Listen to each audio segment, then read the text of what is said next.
Hai, Assalamualaikum. Hari ni saya nak share sikit lah dekat korang cara saya set up mini hidroponik. Jam menunjukkan pukul 6.30 petang. Okey, jom tengok saya set up. Untuk set mini hidroponik ni, saya beli dekat Shopee. Saya beli ni waktu payday sale, jadi dia murah sikit lah daripada biasa.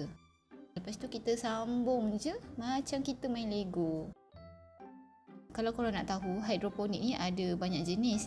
Ada yang complicated, ada yang sederhana, ada yang paling mudah. Saya rasa ini yang paling mudah untuk beginner macam saya. Masuk, tekan, bagi kemas. Kita pasang yang bawah, yang ini kita pasang yang atas pula.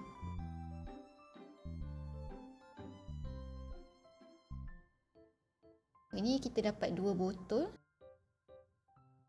Untuk hidroponik ni ada 12 lubang. Kita masukkan net pot dekat setiap lubang yang ada.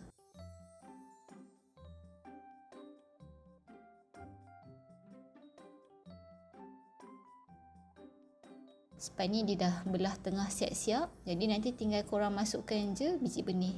Lepas letak biji benih ni kena tekan dalam sikit bagi dia tenggelam dalam span.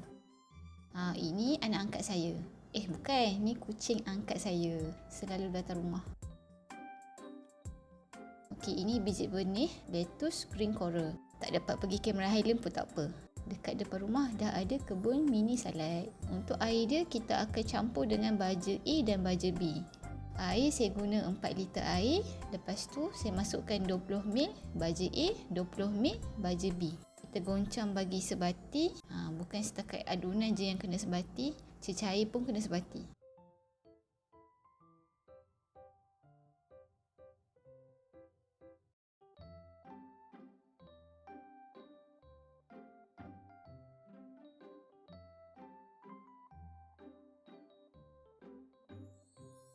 Lepas tu kita tuang di atas span untuk pastikan span tu basah.